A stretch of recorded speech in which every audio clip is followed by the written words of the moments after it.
Olá, eu sou o Dudu Monsanto e faço o Pontapé.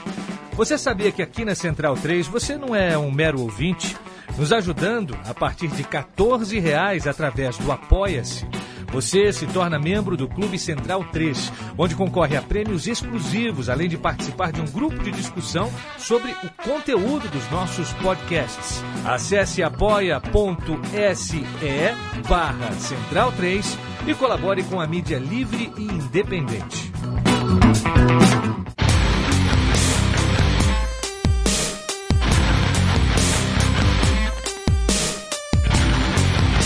Começa agora o Xadrez Verbal.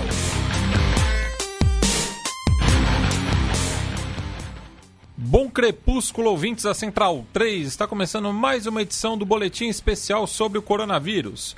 Meu nome é Matias Pinto e, como sempre, estou ao lado dele, meu amigo e companheiro Felipe Nobre Figueiredo, o homem por trás do tabuleiro.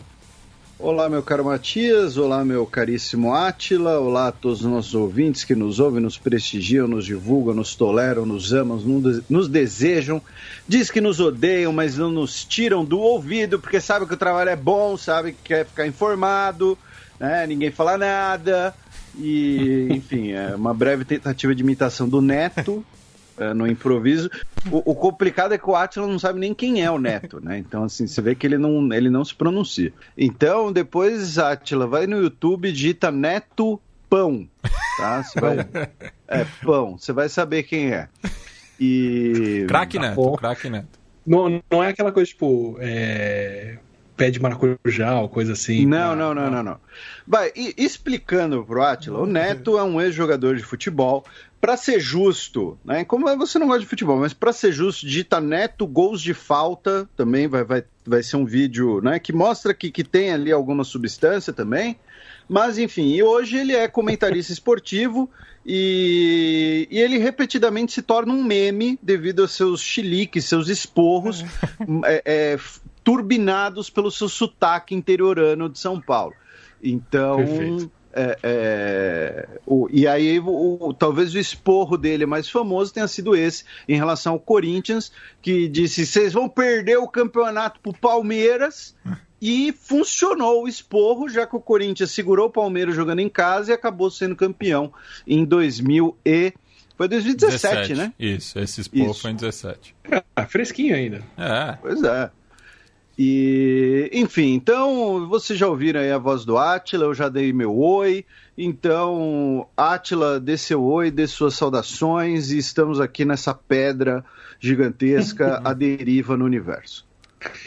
Olá a todos, continuo também a deriva por aqui e estou arrumando uma nova forma de consolação, que é encontrar países que estão numa situação pior do que a nossa. E tem? Pelo menos ver se... Hã? E tem? Então, acho que o tema de hoje e de alguns episódios daqui pra frente vai ser países que provavelmente estão numa situação igual ou pior que a nossa, mas a gente não tem nem como saber, o que pra mim em si só já é pior. De fato. Bem, e como sempre a gente começa o nosso giro acompanhando os efeitos da pandemia pelo leste da Ásia, mais precisamente na Península Coreana, já que ao sul da zona desmilitarizada, Seul cobra indenização bilionária de igreja por aumento de casos de Covid-19, né? Deve ser bom viver num país laico, né? Eu vou, assim, passando aqui o factual antes do Átila comentar. A notícia, ela, de certa forma, ela tem um clickbait aí, né? A manchete. Por quê? Porque são 4,6 bilhões de won, o que dá mais ou menos 20 milhões de reais. Então não é que assim, não é que estão cobrando $1 bilhão da igreja, por exemplo. Estão cobrando bilhões de wons, não de dólares, nem sequer de reais. E no caso, a prefeitura de Seul, que está cobrando da igreja Sarangjay, né, que traduzindo o nome é O Amor Vem Primeiro, e seu líder, o reverendo Un Kwang-hong, que são acusados de boicotar os testes de detecção e de fornecer listas incompletas dos seus integrantes prejudicando a estratégia de rastrear os contatos.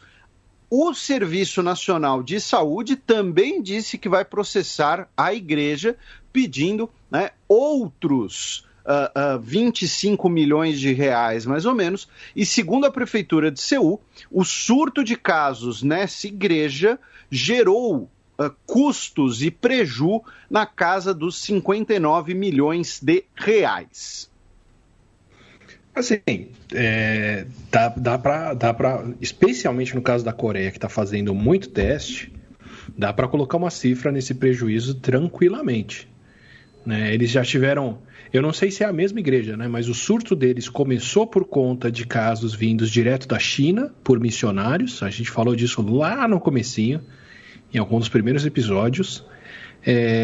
Eles repetidamente tiveram surtos locais por aglomeração dentro de igrejas e continuam tendo casos relacionados. E tem uma pressão pública muito grande para a coisa dar resultado, porque está todo mundo fazendo teste direto, fazendo rastreio de contato e tudo. Se os casos continuam aparecendo, aparecem por quê? A gente vai falar de mais alguns lugares como Hong Kong, que os casos são praticamente todos importados. Não é o caso da Coreia.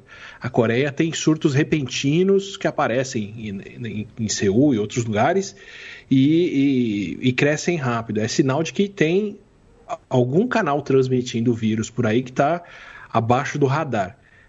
Se for o caso, se essa igreja é uma das responsáveis, dá para colocar a cifra dos fechamentos e dos prejuízos nas costas deles numa boa. Mais ao sul, na Indonésia, o país ultrapassou 250 mil casos e o número diário de mortes bate novo recorde. Em termos de tamanho de país e potencial da coisa, a Indonésia ainda está tranquila, né? Do que eu estou me preparando para o episódio de hoje aqui, só Peru, Argentina, Colômbia e Brasil já tem em cada um deles e pelo menos 3 a 4 vezes mais casos. A Argentina tem só 2,5 vezes, mas Peru e Colômbia tem pelo menos 3 vezes mais casos do que a Indonésia e o Brasil quase 20 vezes mais casos. Mas essa parte da Ásia está começando a ver o surto deles voltando a crescer com números que a gente não tinha até aqui. A Ásia como um todo agora já está chegando a 10 milhões de casos e eles estão no maior crescimento registrado até aqui, semana a semana. Assim. Então, a situação do continente como um todo está bem séria, provavelmente ficando tão séria quanto foi a América Latina até pouco tempo atrás aqui, que é um pouco do que a gente vai falar hoje. Já Hong Kong rastreou quase 1/4 dos casos de Covid até agosto, sendo que 19% dos infectados são responsáveis por 80% das infecções secundárias. Traduzindo esses números, Átila... Acho curioso que 20% dos infectados serem responsáveis por 80% das infecções é quase aquela regra de Pareto, né? Que 20% das causas geram 80% dos efeitos. Mas achei legal esse exemplo para a gente trazer aqui, porque Hong Kong dá o que é uma epidemia controlada numa situação com rastreio de contatos e uma boa rede de ação e colaboração das pessoas. Porque o que quer dizer isso aí? Hong Kong acompanhou dos 4.711 casos que eles tiveram até dia 25 de agosto, eles rastrearam e testaram e deram os dados, analisaram de uma vez só 1.038 deles, tentando ver de onde os casos vieram e como é que eles aconteciam. Primeiro, a grande maioria dos casos são pessoas vindas de fora, de vários lugares, Europa, Estados Unidos, Ásia, com o vírus e entrando com o vírus no país, e aí você tem alguns poucos casos de transmissão se espalhando dentro do país, que é o que a gente chama aí de transmissão de infecção secundária, né? Então alguém chega com o vírus e acontece a transmissão comunitária aí. 70% das pessoas que chegaram com o vírus não passaram ele para ninguém. São pessoas que chegaram, fizeram teste, testaram positivo, foram para isolamento e ficaram no isolamento e não passaram o vírus para outras pessoas. E mesmo assim, boa parte das infecções que aconteceram das outras pessoas que passaram o vírus para alguém foram só dentro de casa para poucas outras pessoas. Então, se você olhar para a epidemia de Hong Kong, onde acontece o maior número de infecções secundárias? Dentro de casa. Por quê? Então, ficar em casa não é seguro? Não, é sinal de que quem detectou que tinha o vírus foi fazer isolamento e, no máximo, passou para alguém que está em casa. Isso é uma coisa funcionando muito bem. Mas aí eles viram que 20% dos infectados estavam causando as transmissões secundárias, estavam passando o vírus para outras pessoas. Algumas coisas interessantes. A maioria deles são mais jovens do que a média de casos de Hong Kong. Então, são os mais jovens lá que estão circulando com o vírus e passando para outras pessoas. E os ambientes onde a transmissão acontece também refletem bem isso. Eles registraram pouca transmissão em transporte, pouca transmissão acontecendo em ambiente de trabalho. A maior parte dos casos de transmissão aconteceram em grandes aglomerações com pessoas sem máscara, falando alto, convivendo juntas no espaço fechado. Então, eles tiveram 3 bares com muita transmissão acontecendo e dão a entender que provavelmente foi um músico que tocou nos 3 bares que estava com vírus que passou para muita gente. Porque no bar está todo mundo consumindo álcool, está sem máscara, o pessoal descuida, se aproxima, o ambiente é fechado, tem o ar-condicionado. Teve um outro grande grupo de transmissão numa festa de casamento, que aconteceu mais no começo do ano, e tiveram algumas transmissões num templo, numa igreja, não sei se é igreja ou um templo de qual religião, mas um templo religioso com transmissões acontecendo. Então, por que é interessante esse resultado? Porque não são atividades essenciais, são atividades que poderiam parar, fechar ou serem mais controladas do que outras coisas. Se a maioria dos casos de transmissão estivesse acontecendo em escola, em trabalho, em transporte, fica difícil de conviver com o vírus. Mas ali os casos de transmissão estavam todos em grandes aglomerações como bares, que não são a primeira prioridade que tem que reabrir. Então, Hong Kong foi bem animador para mostrar que o trabalho bem feito de rastreio de contato, teste das pessoas, dá bons resultados e os pontos mais perigosos são pontos onde é fácil de interferir. Por isso que eles só tiveram 4 mil casos até o final de agosto. Agora vamos para a Oceania, já que Palau sediará a cúpula presencial dos líderes da Micronésia. O presidente de Palau, o Tommy, também conhecido como Tommy Regencesau, vai receber os líderes de Kiribati, Nauru, Ilhas Marshall e Estados Federados da Micronésia, e a chave da manchete é o presencialmente, já que são os países insulares, que a gente até comentou, acho que 2 programas atrás, com o Átila, que não registram casos. Então eles vão esfregar na cara do mundo que, olha, nossos países estão sumindo por conta da subida do nível dos mares? Estão, mas a gente não tem caso de Covid.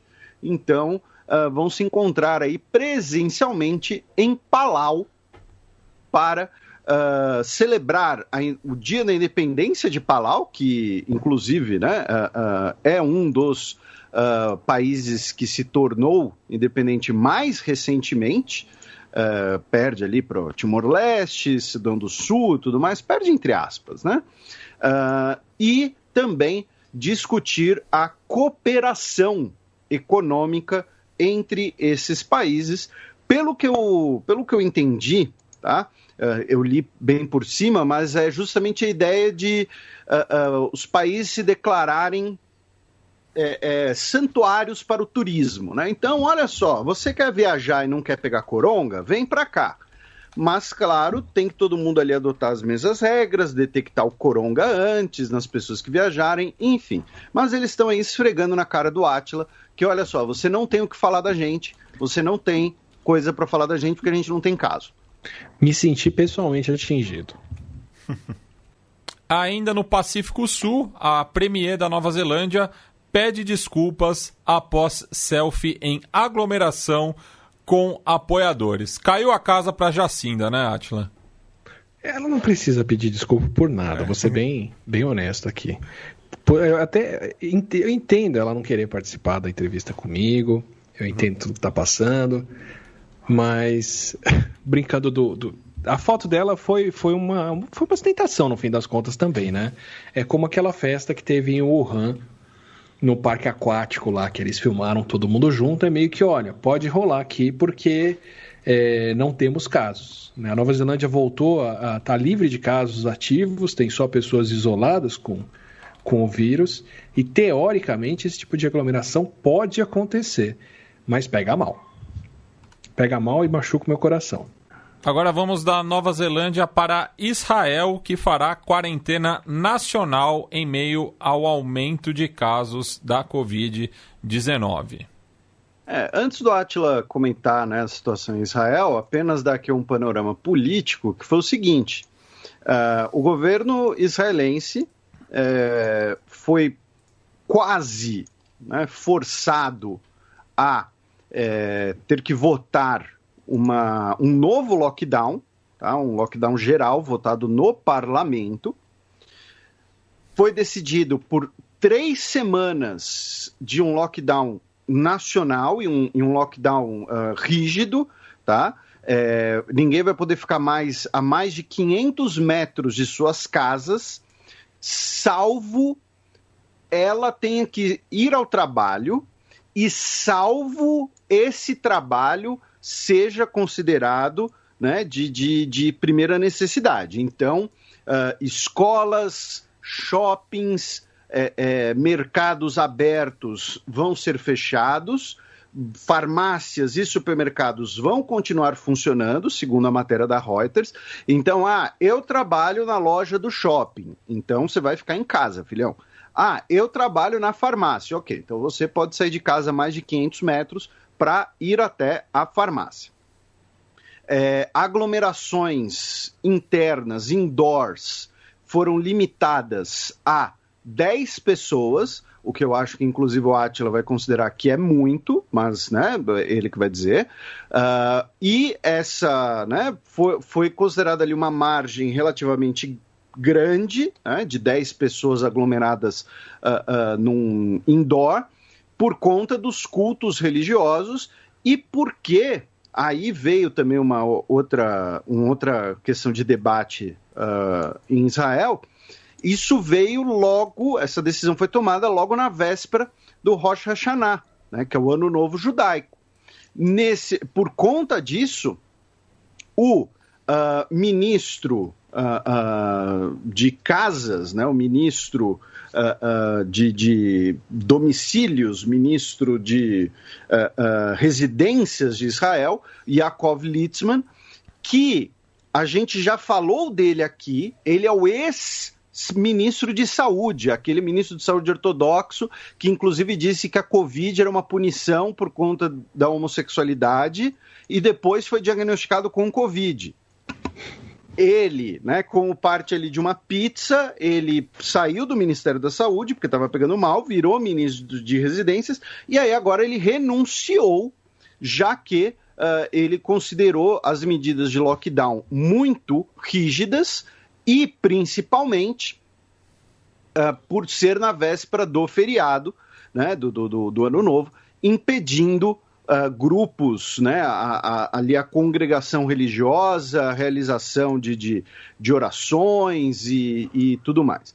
Então, ele acabou renunciando, o que pode prejudicar ainda mais a situação do governo, né? A coalizão em Israel no parlamento é muito delicada, é a margem mínima quase, e ele é um dos principais líderes do Judaísmo Unido da Torá, que é um dos principais partidos ortodoxos, e ele comentou que o seu partido talvez desembarque, né, da coalizão de governo.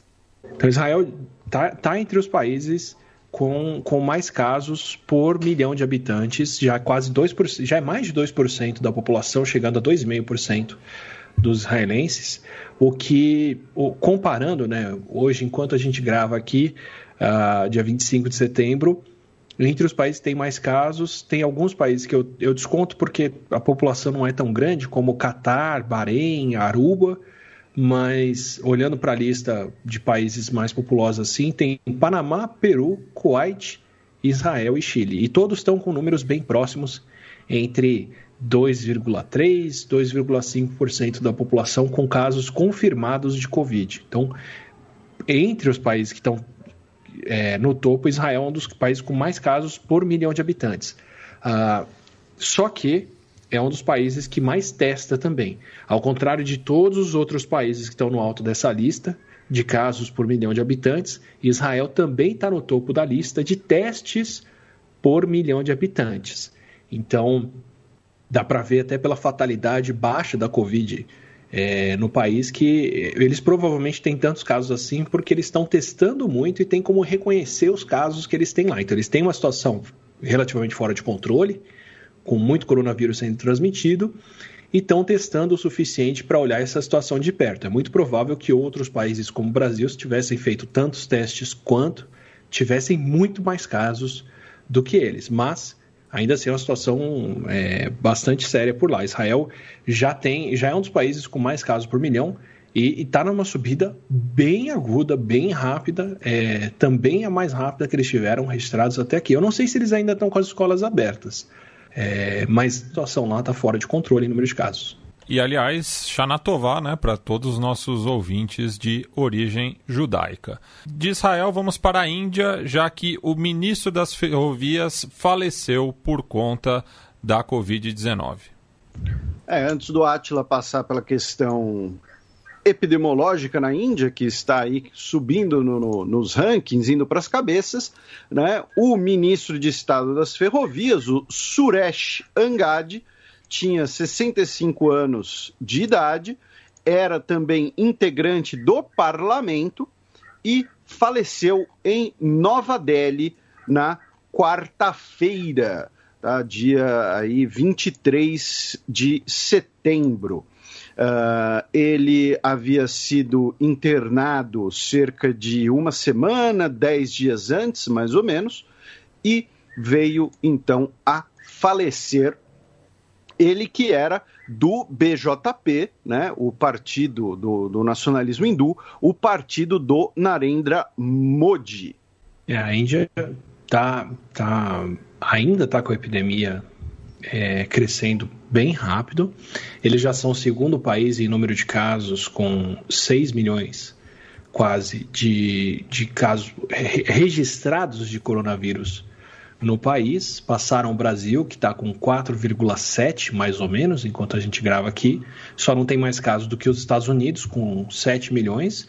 Mas a Índia provavelmente vai passar os Estados Unidos em bem pouco tempo, porque apesar deles terem uma queda recente, desde do meio de setembro para cá, os números de casos diários deles vêm caindo, eles ainda estão com uma média diária de casos na casa dos 80, 90 mil casos, o que é mais do que Brasil, Estados Unidos ou qualquer outro país chegou a registrar nos piores momentos. Assim. Então, vão chegar no topo do ranking de casos, certamente. Estão longe em óbitos ainda do Brasil, mas também são o terceiro país em óbitos. E colocaria a Índia em relação ao Brasil e a outros países aqui, como o México, no topo, como um dos países que deve estar aqui, que está aparecendo tão no alto por excesso, muitas aspas aí, mas por fazer muitos testes. Né?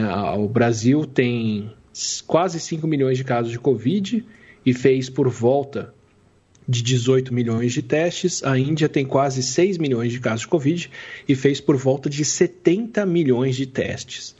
Então, em proporção até aos números de casos, a Índia tem mais testes do que os Estados Unidos até. Provavelmente por conta da indústria farmacêutica que eles têm, dos laboratórios que eles têm lá e das condições de testar. Então, a Índia vai mal em casos diários, mas é bem provável que o Brasil e os Estados Unidos tivessem até mais casos do que eles, no pior dos cenários, em períodos mais intensos de transmissão, mais para o começo do ano, só que não testamos o suficiente para reconhecer o problema como eles testam. Assim como o México está em quarto em óbitos, mas certamente tem bem mais do que isso, mas não fez teste suficiente para reconhecer nem de longe. Já na Turquia, o partido de oposição acusa o acobertamento de casos.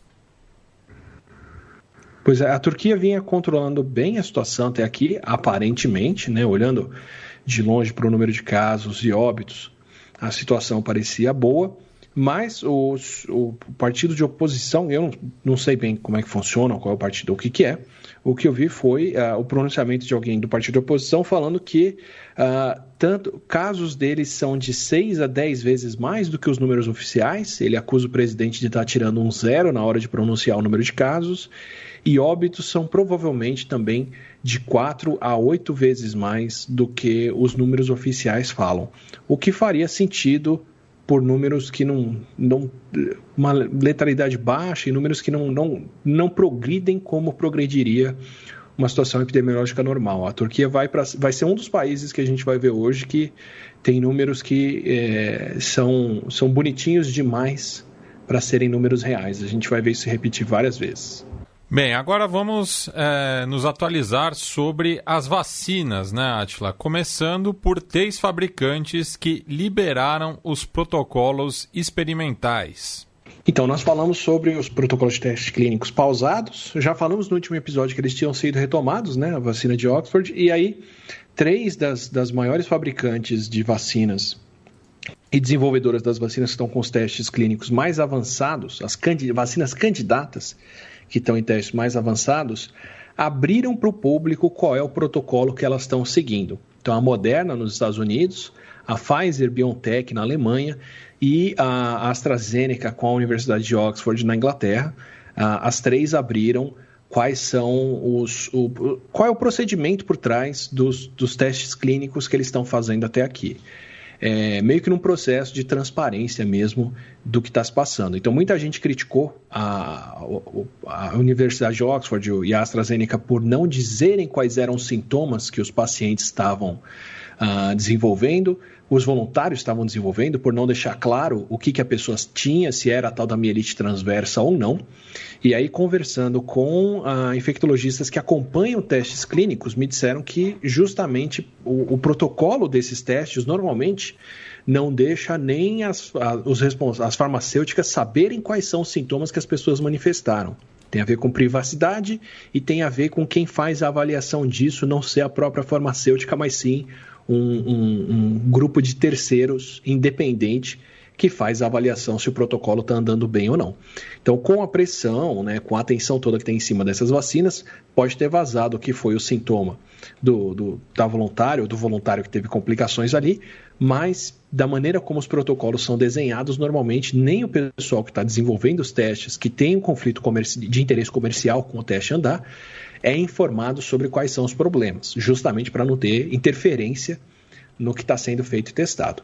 E aí, para poder oferecer o que eles podem de transparência, o que eu acredito ser um ato de boa-fé, soltaram quais são os protocolos dos testes clínicos. E tem algumas coisas interessantes nesses protocolos que vale a pena a gente estar ciente para acompanhar. Uma delas é o seguinte: todos eles são protocolos feitos para ver qual é a proteção que a vacina oferece de casos leves.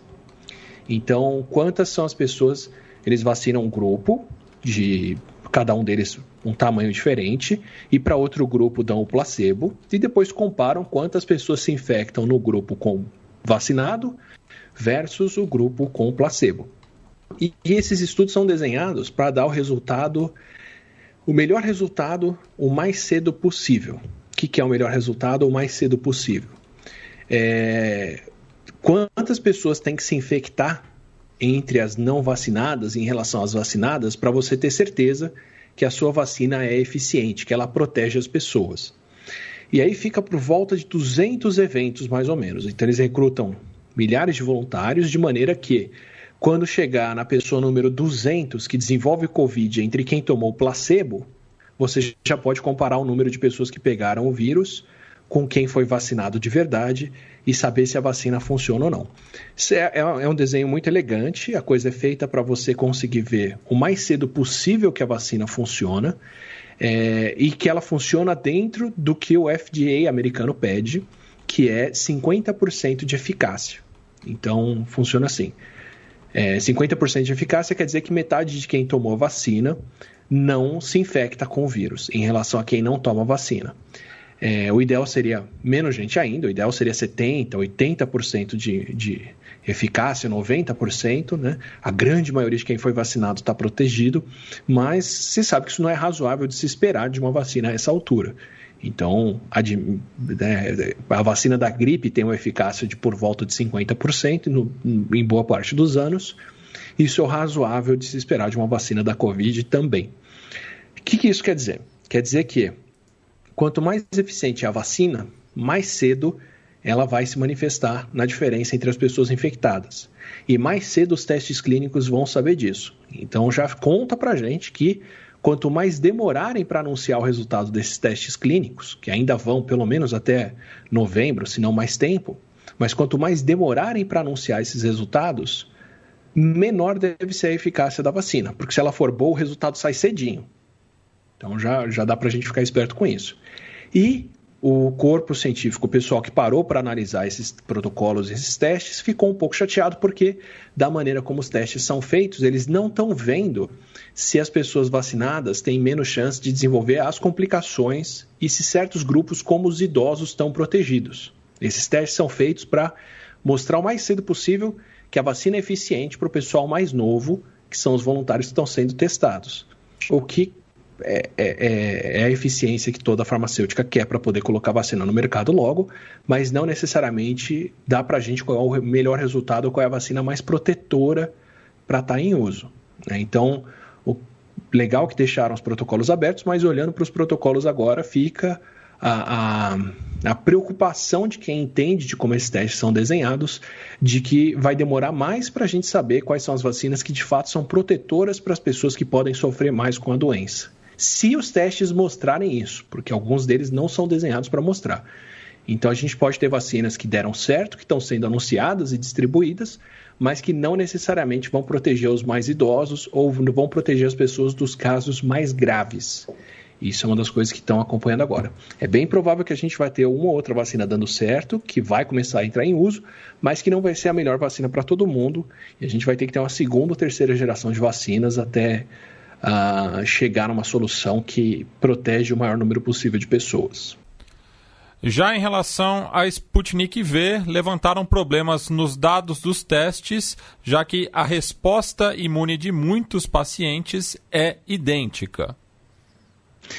Então, a gente não chegou a conversar disso no episódio passado, porque eu já tinha visto as pessoas levantando esse problema, mas não tinha visto um comentário dos autores do artigo para explicar o que estava acontecendo, que é o seguinte.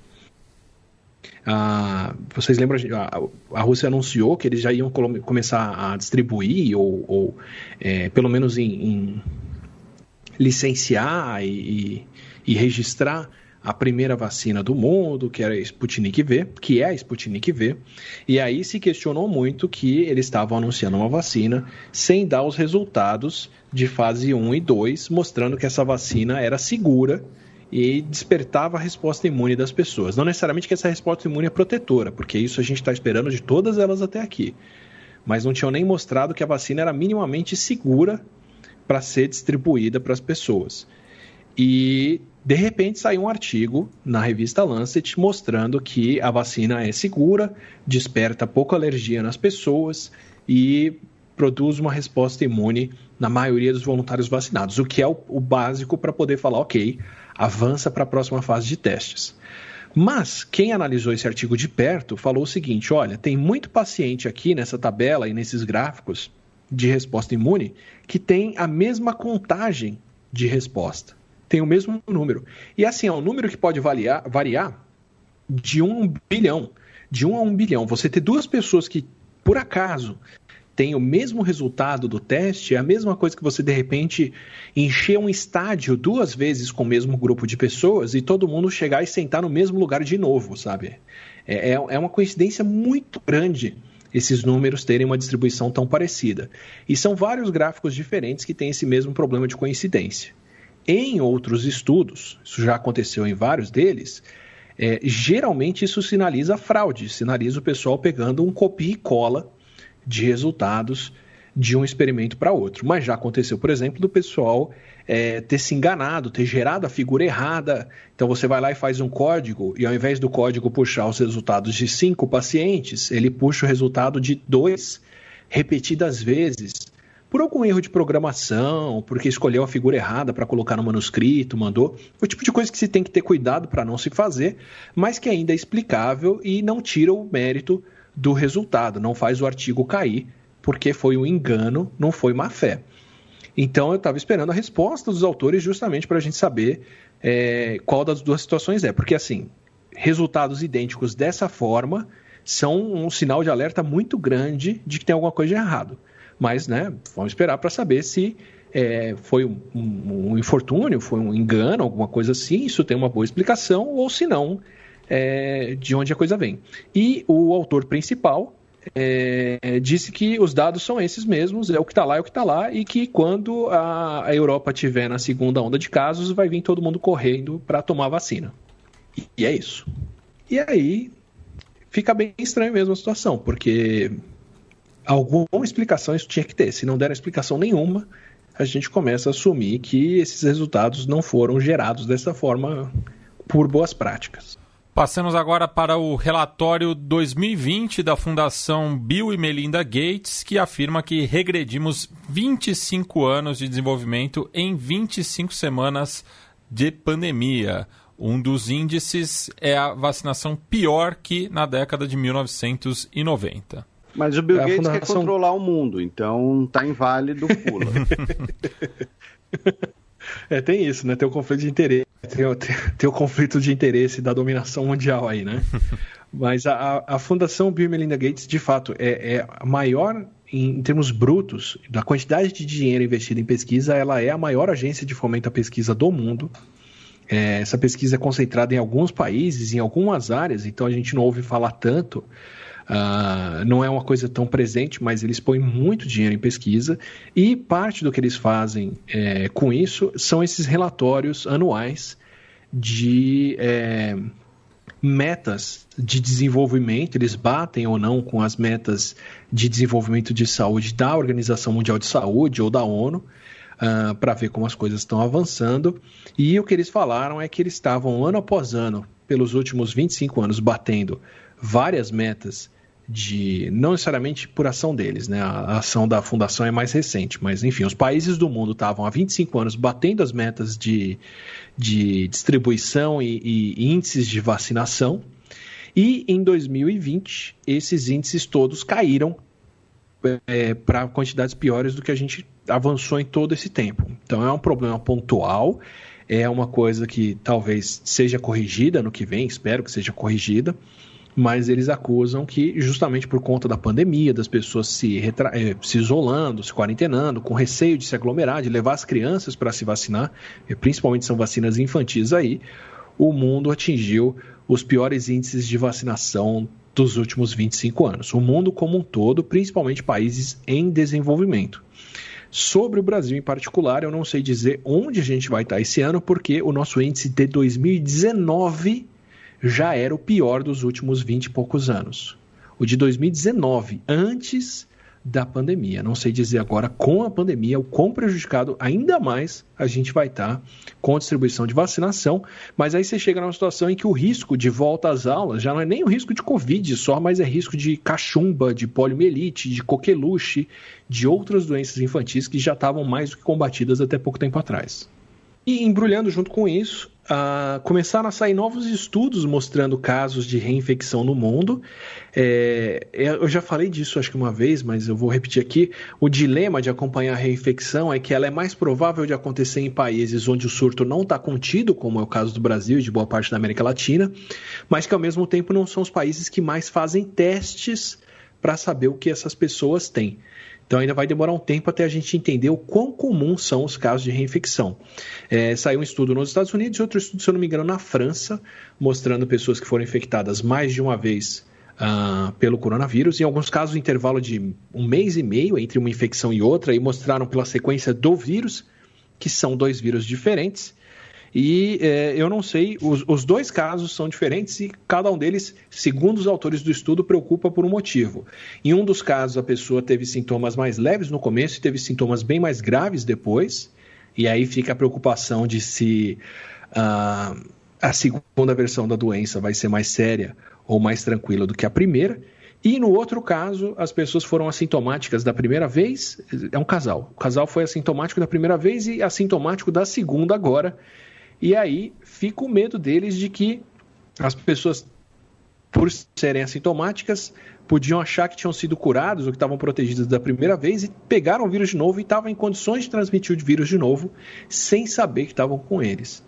Então fica o aviso de que a gente está descobrindo que as pessoas podem se infectar novamente, ainda não sabemos o quão frequente isso é, mas o ideal daqui para frente seria que os testes para a Covid fossem feitos os dois ao mesmo tempo, o teste para o vírus e o teste imunológico, porque se a gente começa a encontrar muitas pessoas que têm a resposta imune e estão com o vírus, isso é um sinal de que a reinfecção é bastante comum. Se a gente não encontra ninguém, as pessoas ou só têm o vírus, ou só têm anticorpo, só têm a resposta imune, é sinal de que quem se curou está bem protegido, e isso é uma coisa que é muito importante a gente saber. Bem, e nesse sentido a gente vai agora para o velho continente para falar justamente da segunda onda, né? Já que a Europa registrou mais contágios por semana do que durante o primeiro pico da pandemia. A grande questão é que na Europa a gente está tendo um aumento de casos, né, nas últimas semanas, muito provavelmente por consequência do verão europeu, né, pessoas que viajaram, pessoas que se aglomeraram, foram para festas, só que ao mesmo tempo, e isso a Átila vai saber explicar muito melhor, né, a gente tem um maior número de infecções, mas um menor número de mortos. Por quê? Porque no verão, quem está viajando, quem está indo para o parque, quem está indo para a festinha, são os jovens que não costumam, né, sofrer tanto, não tem tanto risco de morte, embora possam ficar com sequelas.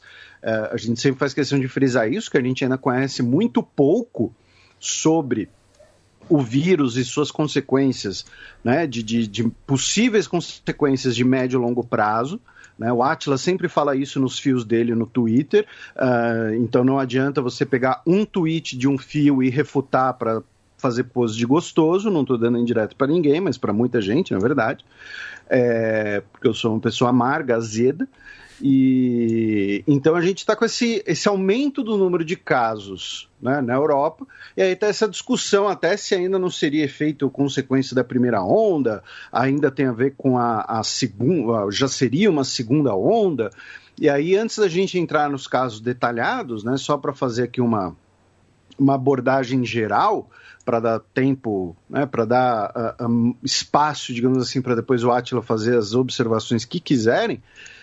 O Reino Unido reimpôs restrições e multa de até 10 mil libras, o que na cotação de hoje está dando mais que 60 mil reais. Vai se, né, ferrar para quem entrar em contato com alguém com Covid e não fizer isolamento. Então é o seguinte, você entrou em contato com alguém com Covid, foi notificado, você tem que ficar quietinho na sua casa. Não fez isso, multa de até 10 mil libras, que dá aí quase 70 mil reais. Na França, tivemos novo fechamento de bares e de restaurantes, porém na França o pulo do gato é você tomar sorvete, porque você não precisa ficar de máscara. Né? Quem pegou, pegou. Quem não pegou, tudo bem, tô azedo.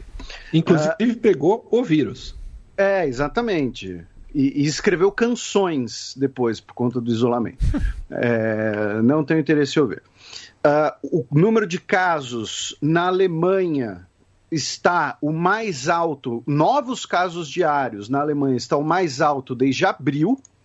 Na Espanha, nós temos aí um bate-cabeça entre o governo de Madrid e o governo nacional, já que, né, a maior parte dos novos casos está focado em Madrid e a Espanha, ao contrário, por exemplo, do Brasil, é um estado unitário.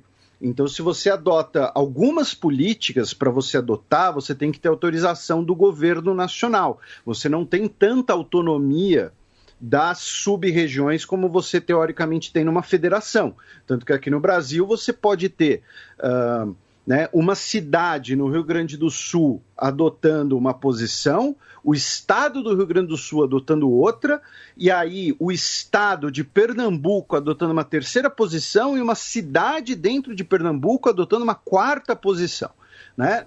No caso da Espanha, como é um estado unitário, você tem ali esse bate-cabeça jurídico entre a governadora da Comunidade de Madrid, Isabel Ayuso, e o premier, o Pedro Sánchez. Embora, né, também tem uma questão ali político-eleitoral, já que a Isabel Ayuso é do Partido Popular, o PP, o principal partido do centro-direita, enquanto o Pedro Sánchez é do PSOE, o principal partido de centro-esquerda. É mais ou menos assim, ele é do PT e ela é do Demo. Tá? É mais ou menos assim, fazendo em linhas gerais, né? Então, fazendo um mapa maior, digamos assim, a situação na Europa é essa, e na Romênia a gente ainda teve a situação de centenas de romenos protestaram em Bucareste no último final de semana contra a obrigatoriedade do uso de máscaras, dizendo que parece política do antigo governo socialista, da antiga ditadura do Ceausescu. Tá? Então, olha, particularmente, por tudo que a gente já falou aqui, eu e o Matias no caso, né, no programa regular, no Fronteira, sobre a história da Romênia, sobre o regime do Ceausescu, o Ceausescu ele obrigava as pessoas a usarem uma máscara no dia que ele estava de muito bom humor, tá? Porque assim, ele foi um dos grandes, né? Ele está lá sentadinho no colo do capeta. Eu não completei a frase grandes porque o nosso programa é family friendly. Tá? Então, mas é isso, o panorama geral europeu, agora é hora do Átila brilhar. Obrigado. Bom, a Europa está numa segunda onda, sim. Os casos estão aumentando muito. E certamente por estarem fazendo muito mais testes agora, eles estão registrando esses casos aumentando. Eu falei isso outras vezes, mas vou repetir porque é muito discrepante. A Itália chegou a ter uma letalidade de Covid de 15%. Quer dizer, eles deviam estar perdendo 20, 30 vezes os casos reais por falta de testes e colapso do sistema de saúde no período de março e abril. Então, estão registrando agora mais casos do que registraram em março e abril, porque tem mais testes também para fazer isso. É normal a gente esperar agora um aumento de casos desproporcional em relação ao começo do ano, quando a gente olha para mortes, né? Então, os casos sobem, mas as mortes não estão subindo como subiram naquela época, também por causa das máscaras e do tratamento que eu sempre falo por aqui. Mas Madrid já começou a registrar leito de UTI beirando faltar, já tem 18 hospitais por lá que estão com mais de 90% dos leitos de UTI ocupados, então os casos severos também estão acontecendo e estão indo parar na UTI. Por enquanto, esses primeiros casos acontecem entre pessoas mais novas, como eu já falei em Hong Kong, como eu já falei em outros lugares, são as pessoas que circulam mais, são mais temerárias, têm menos a perder com os casos e também não tem o sistema racional de causa e consequência completamente formado no cérebro, até os 25 anos. Então, são pessoas que vão se arriscar mais e vão ter mais casos de vírus entre eles. Então, é normal ter um aumento de casos agora e não se vê uma coisa compatível com os óbitos. Vai demorar um tempo até o vírus começar a atingir os mais idosos de novo e circular como estava circulando já quando vimos a situação acontecer no mês de março. Mesmo assim, como eu disse, os óbitos começaram a crescer na França, já estão crescendo na Espanha, ainda estão longe de aumentar como outros países, e agora começa a se avaliar o que eles vão fazer ou não, se vão fechar de novo ou não. Muitos países europeus, como a Itália, a Espanha e a França, se eu não me engano, já disseram que não tem condições econômicas de fazer um lockdown, uma quarentena de novo, como foi feito no começo do ano. Então, eles vão tentar fazer uma abordagem mais sueca de manter algumas coisas funcionando, deixar os casos crescendo, para não parar tudo. Fico feliz de não ser eu quem tem que tomar esse tipo de decisão, e de não ser eu lá tentando justificar ou defender ou ver problemas nesse tipo de postura. Mas vai ser um bom estudo de caso para a gente aqui no Brasil descobrir se já estamos nesse momento de transição. O que eu quero dizer com momento de transição?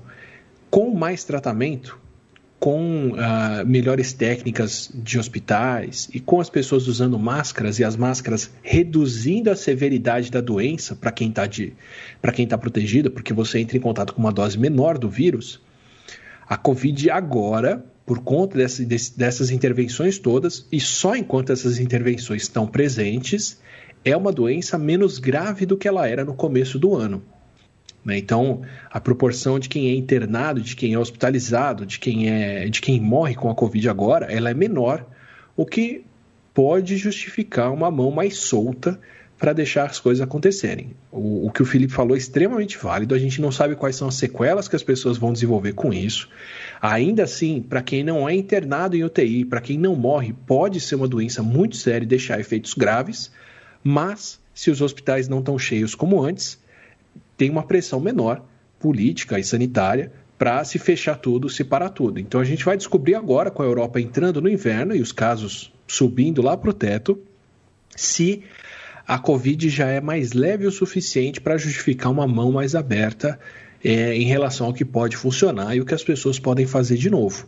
No comecinho do surto, umas 2 semanas atrás, já estava todo mundo olhando e vendo os casos aumentando mais rápido na Dinamarca do que na Suécia, para falar que agora as medidas suecas, a abordagem sueca se justifica e já é um bom exemplo e as pessoas deviam seguir um pouco mais por esse lado. Eu, Átila, recomendo um pouquinho de calma para esperar o que vai acontecer, porque a Suécia tem mais condições de fazer distanciamento social voluntário do que muitos outros países, até europeus.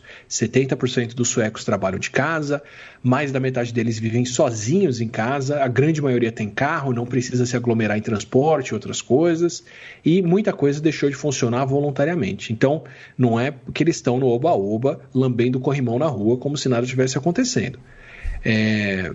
Então, assim, é um país que tem condições de se cuidar. Dado que tem condições de se cuidar, como eles chegaram numa proporção grande de infectados e tem, de fato, bastante gente que já foi curada e está imune, teoricamente, protegida contra o vírus, é de se esperar que o vírus circule mais devagar na Suécia por enquanto. Se o vírus começa a circular na Dinamarca, ele vai encontrar muito mais dinamarqueses vulneráveis para infectar do que vai encontrar suecos para infectar, porque parte desses suecos já está imune, principalmente os que mais se expõem, os que mais circulam, os que mais encontram pessoas. Então, as primeiras pessoas que vão se imunizar e que vão estar protegidas de pegar o vírus de novo, enquanto a gente não vê reinfecção acontecer, são as pessoas que circulam mais, que se cuidam menos, e se elas estiverem imunes, você freia bastante a transmissão do vírus. Mas conforme o inverno está apertando, as aglomerações estão aumentando e os casos estão subindo, a Suécia já está registrando o número de casos compatíveis com Itália e com outros países.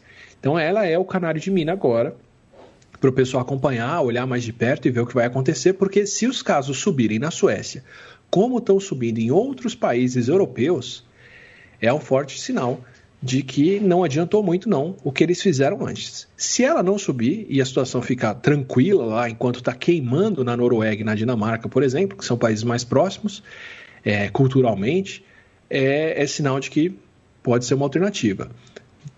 Não está indo nem para um lado nem para o outro e vai demorar um tempinho para a gente ter mais certeza disso. Que só queria trazer eles como exemplo aqui de novo para acompanhar a coisa. E de algum outro país que eu tinha para dar de exemplo ou falar alguma coisa que aconteceu, a Islândia ainda está instituindo isolamento para quem chega e testa positivo para o vírus. Então quem chega em geral, se eu não me engano, são 5 dias que as pessoas têm que passar em isolamento, continuar testando para ver se elas não passam a dar resultado positivo. Quem dá resultado positivo tem um isolamento voluntário para fazer, no sentido de que a pessoa que se controla e não tem ninguém checando se de fato estão fazendo isso. 2 franceses, não sei se um casal, se 2 homens, 2 mulheres, ou qualquer identificação que tiverem, violaram o isolamento, saíram para circular e, por visitarem um bar e um restaurante, infectaram pelo menos 100 outras pessoas recentemente. Então, violaram o isolamento, dos 380 casos que a Islândia registrou no último mês e meio, se não me engano, 100 deles foram por causa dessas 2 pessoas que furaram a quarentena voluntária, como foi o caso na Nova Zelândia, né, 2 pessoas que vazaram o isolamento e acabaram causando surtos locais.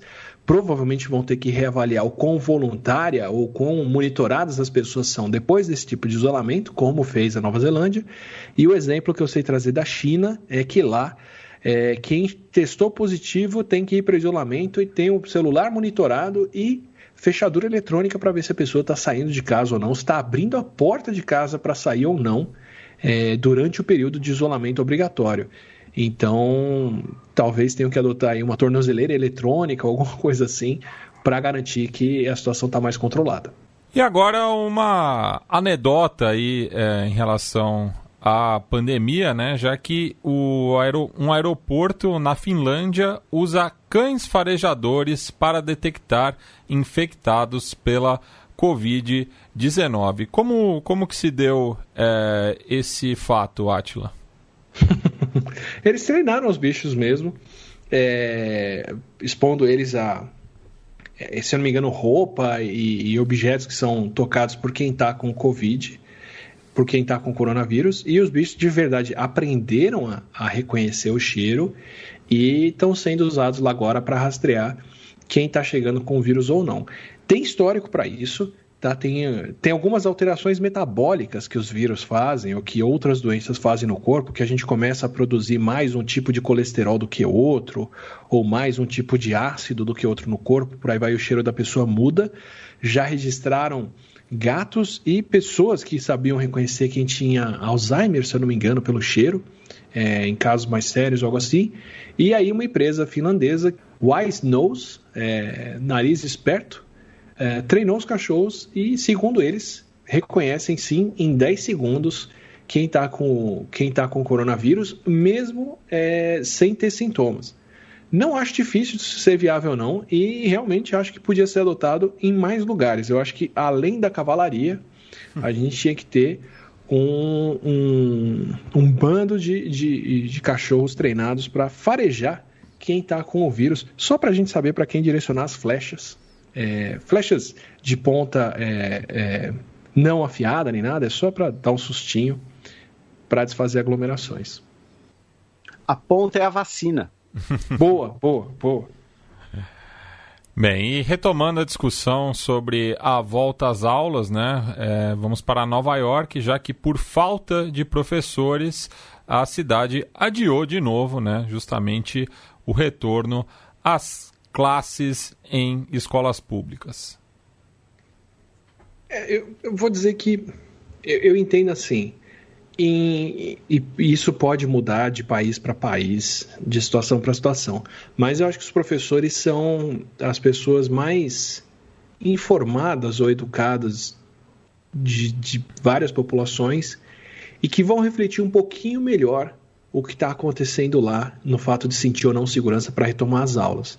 Então, se você abre bares, se você abre estádio, se você abre algumas aglomerações, a tendência é ter um monte de gente temerária voltando, porque ou não sabe do perigo, ou não está preocupada, ou não entende, ou não está informada sobre o que de fato está acontecendo. E os professores tendem a ser pessoas mais informadas, mais educadas, e que já sabem pela convivência com os alunos qual que é a realidade do quando eles se tocam, se abraçam, se pegam e passam o vírus para lá e para cá. Inclusive, uma das críticas que o pessoal faz à Suécia é que eles não discutem abertamente quantos são os professores de escolas que acabaram ficando doentes e morrendo por causa da Covid.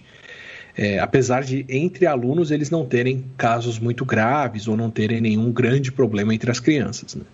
E aí é de se esperar de que onde eles não se sentem seguros, eles se manifestem e não voltem às aulas. E aí, só para reforçar o tipo de coisa que professores têm medo, e que eu vou dizer que eu também teria, também nos Estados Unidos, onde estão testando em mais lugares, né, em mais escolas, quem são as crianças com Covid, o que não é barato de fazer. Imagina que isso aqui no Brasil custaria uns R$300 por teste por criança, para saber se ela está com coronavírus ou não.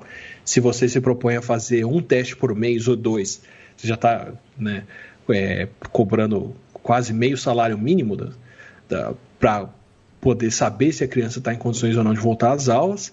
Mas lá, apesar de fazerem testes, já flagraram em várias escolas pais que, com os filhos testando positivos, sabendo que eles têm coronavírus, a criança com sintoma, e os pais mandam o filho para a escola mesmo assim, porque não teriam condições de ficar em casa com a criança, tem outros irmãos que vão ter que fazer quarentena também, ou tem coisas mais importantes para fazer, algo assim, e mandam os filhos para a aula do mesmo jeito. Então, sabendo que é um problema, sabendo que a criança tem que ser isolada se ela testar positivo, sabendo que a criança testou positivo, ainda pegaram pais mandando as crianças para a aula e abraço, tchau, porque aqui em casa não vai ficar, independente da doente. Então, é um pouco sério mesmo. E ainda nos Estados Unidos, o número de mortes por conta da pandemia passou da casa de 200 mil.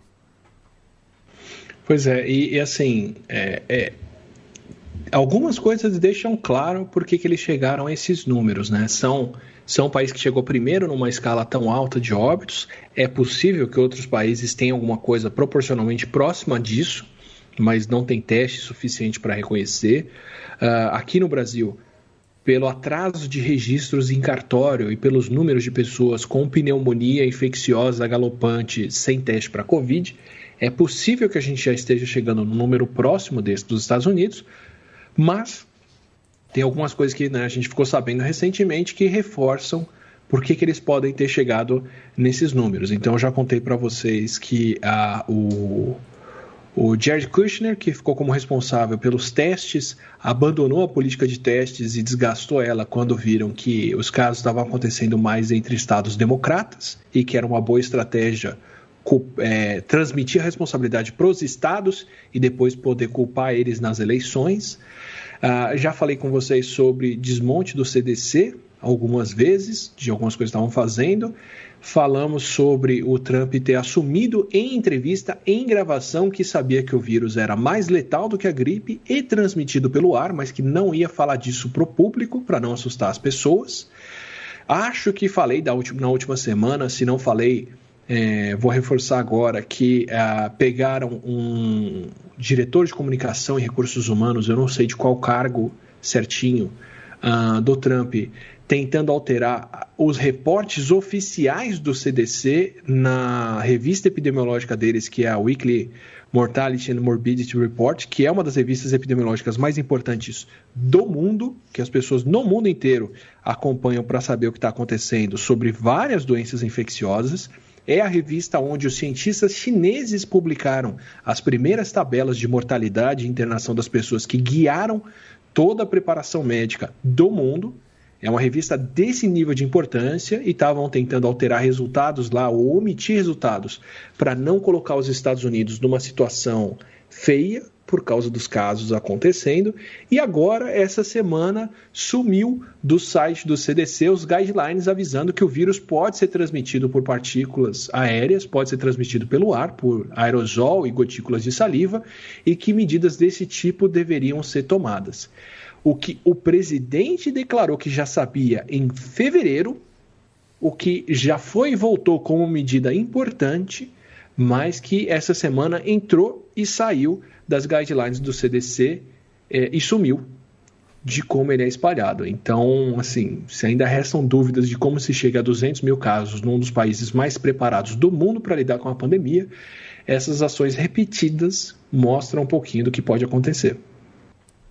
Bem, agora ao sul do Rio Grande, a gente vai dar um peão pela nossa quebrada latino-americana, começando pela Venezuela, já que a ocupação de leitos de UTI aumentou dezenas de vezes de junho para cá. Porém, o número de casos oficiais e mortes não cresceu na mesma proporção.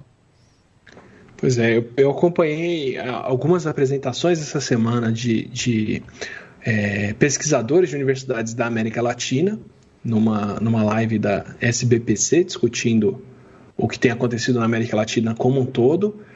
Um dos pesquisadores era da Universidade de Caracas e ele estava mostrando como de junho para agosto o número de leitos ocupados aumentou 40 vezes, foi de 4 leitos para 160 leitos ocupados por pessoas com Covid, mas o número de casos oficiais e o número de mortes não cresceu.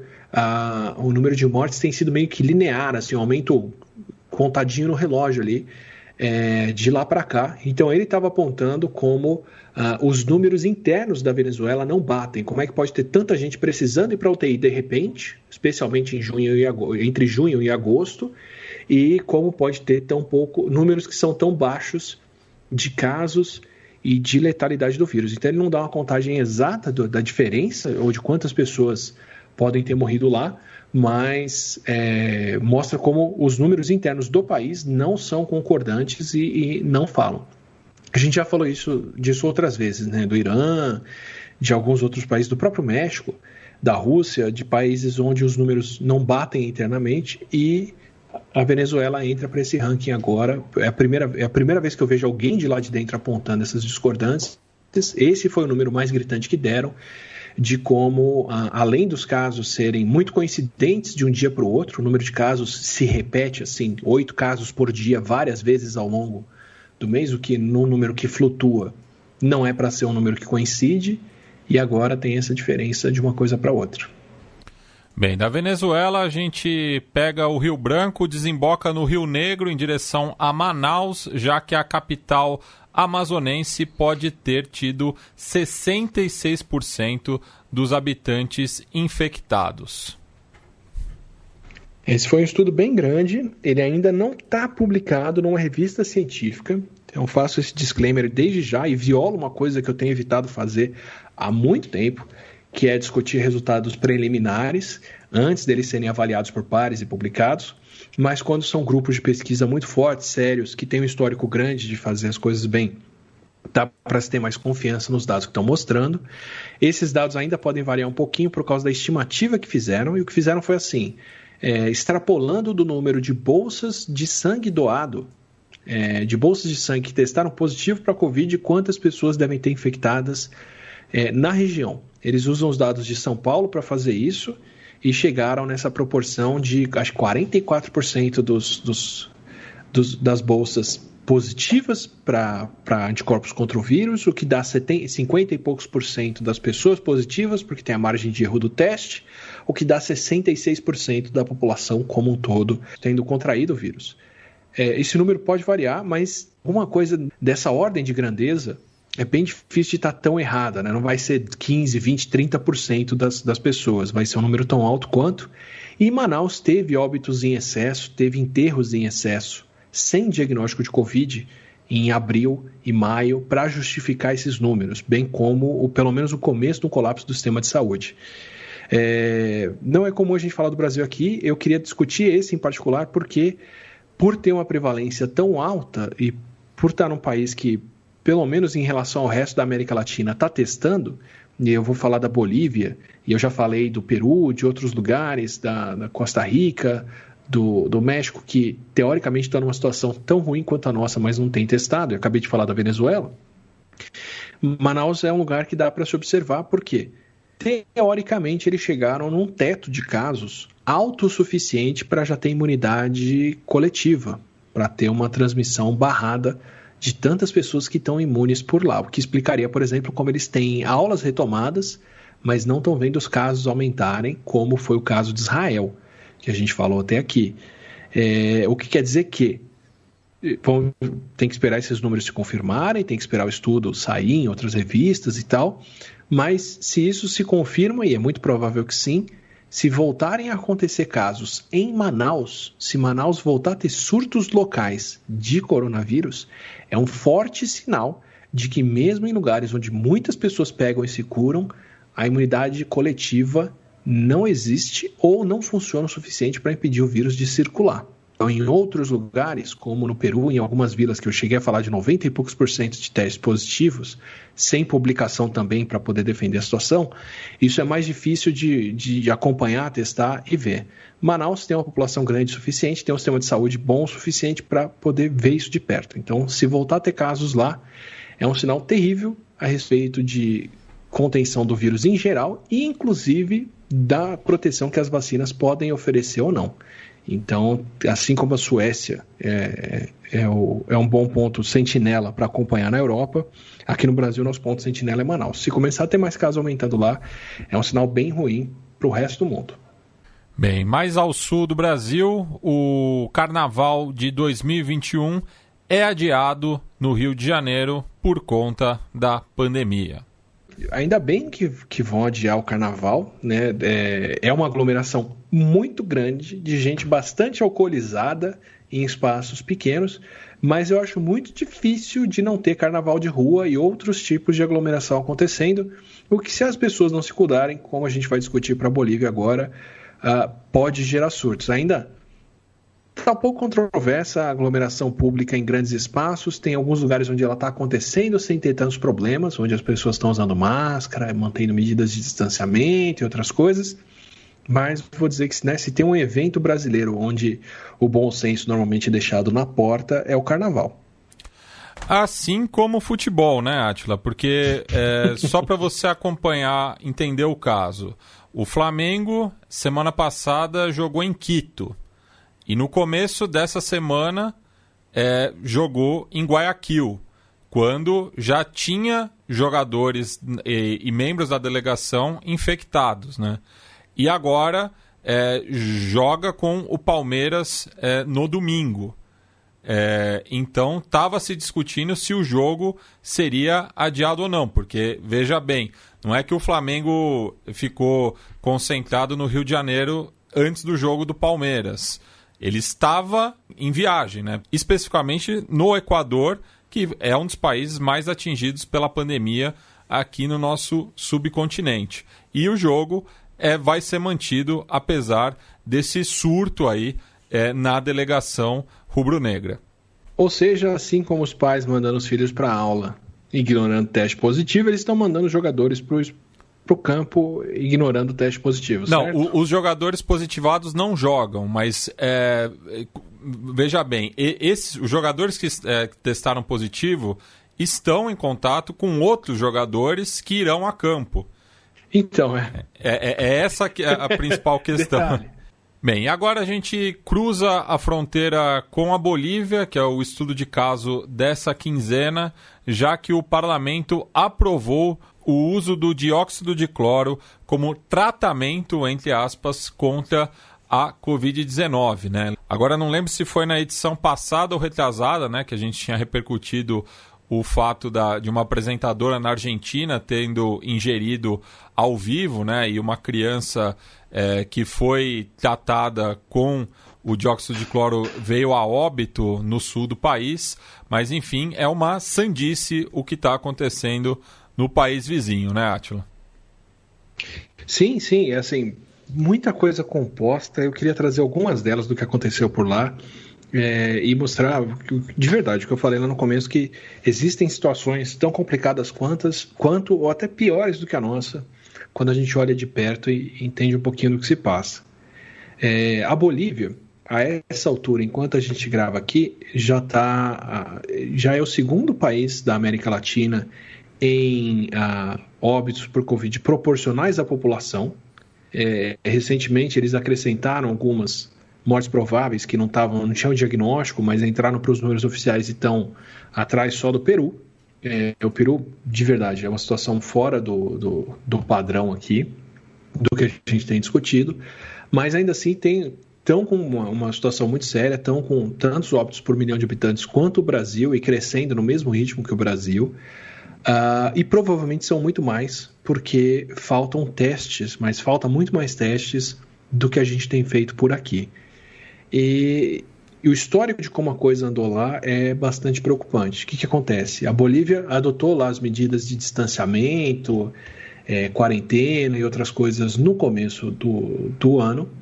Tiveram a troca, né, de presidência. E, assim, desculpem se eu usar os termos errados, é porque eu realmente não sei explicar, avaliar ou verbalizar a situação política da Bolívia. Eu posso fazer isso por você, Átila. Foi golpe. Por favor. Tá. Então, tiveram o golpe, tiveram a troca de presidente, Ministério da Saúde e outras coisas.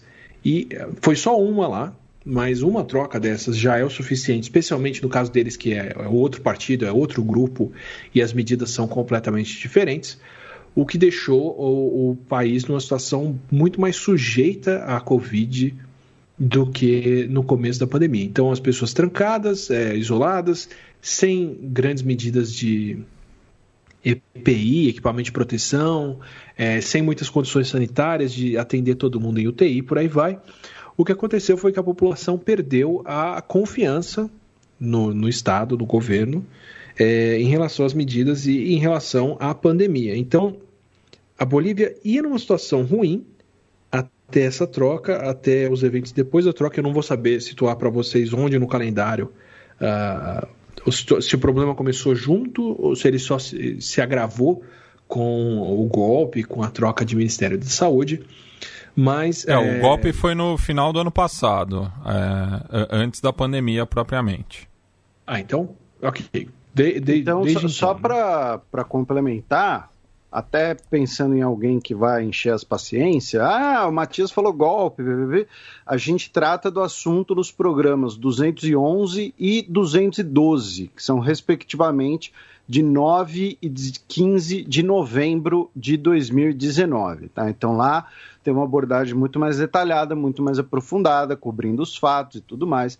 Então é isso, beijo na mucosa do pulmão, não me liga. Obrigado, porque vocês com certeza vão saber discutir isso melhor do que eu. Tanto que eu não sabia nem a data de quando as coisas aconteceram. Mas, o que rolou?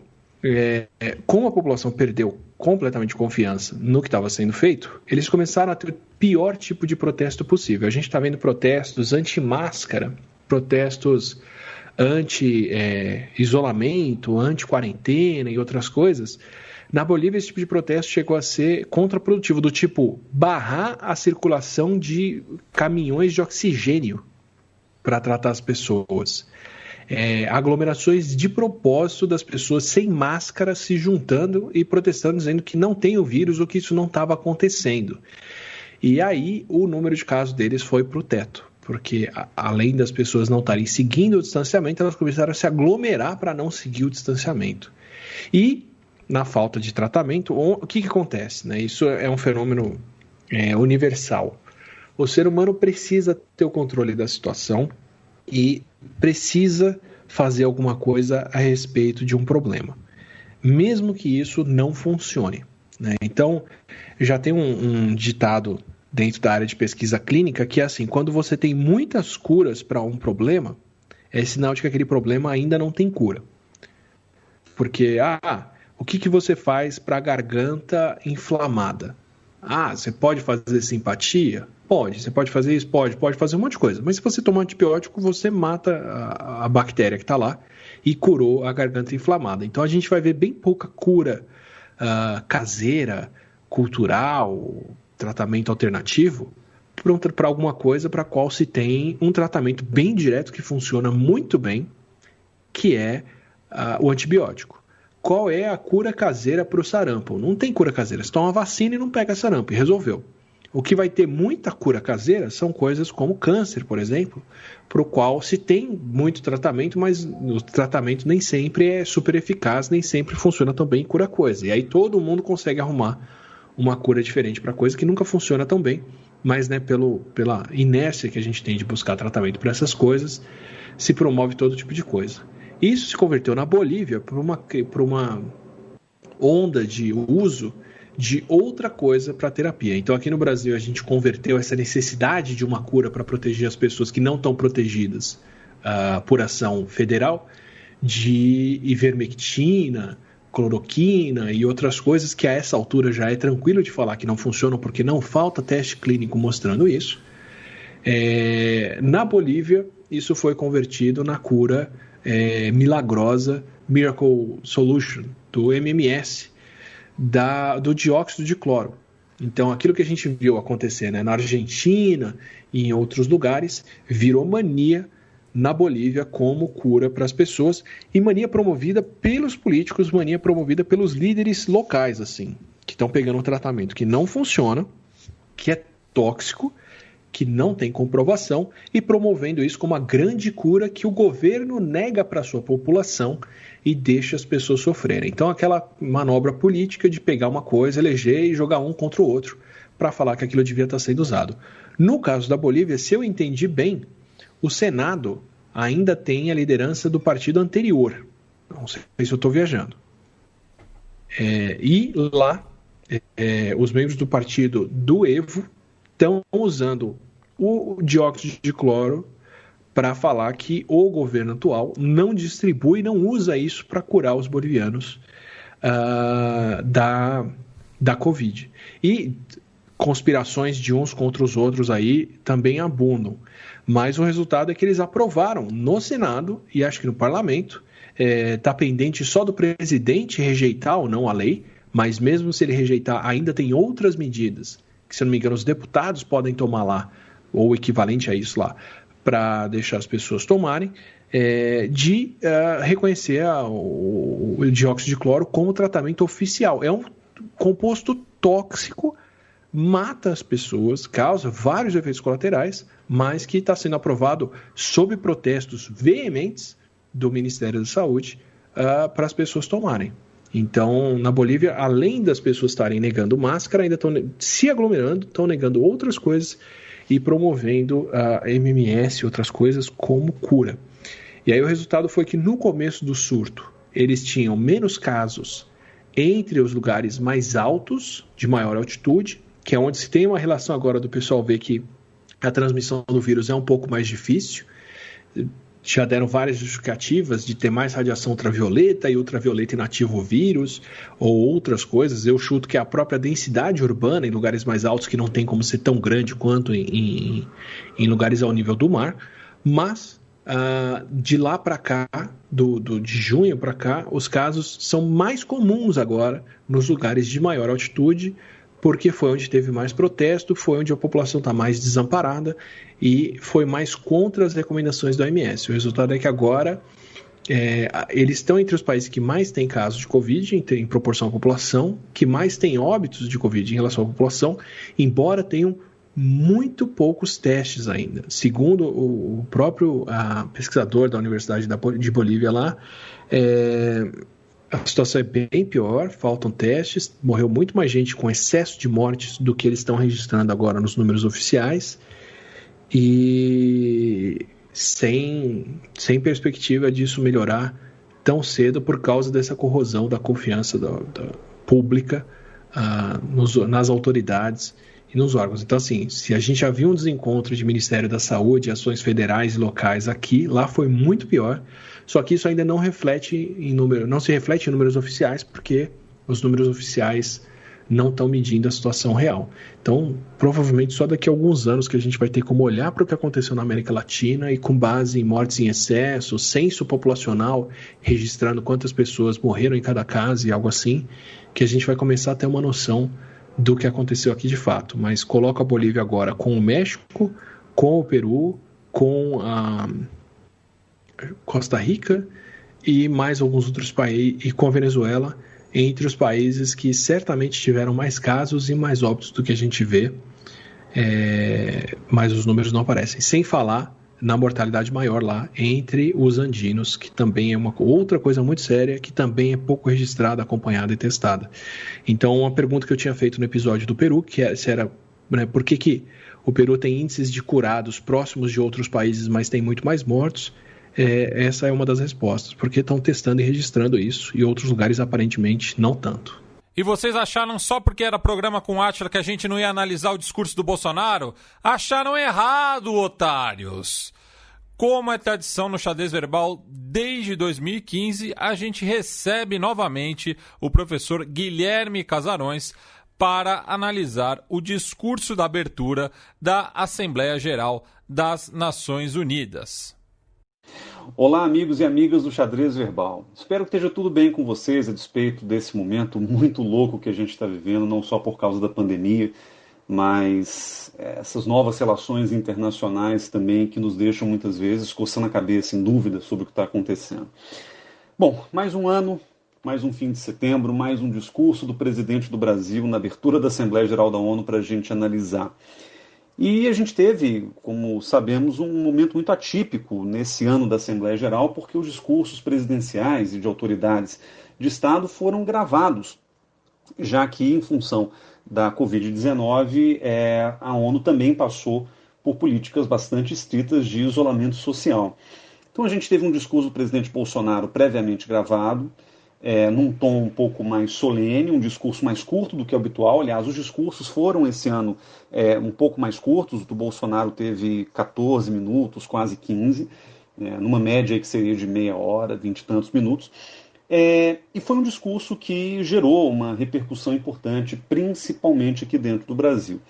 E é sobre ele que eu quero fazer esse comentário, já tradicional no fim de setembro aqui no Xadrez.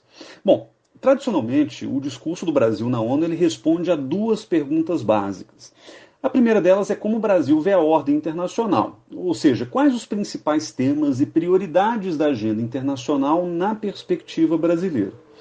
E a segunda pergunta é o que o Brasil tem feito de concreto nas suas relações internacionais. Então, chefes de Estado e embaixadores do Brasil, em geral, tomavam essa oportunidade para poder falar um pouco sobre o que o Brasil vinha de efetivo concretizando nas relações internacionais.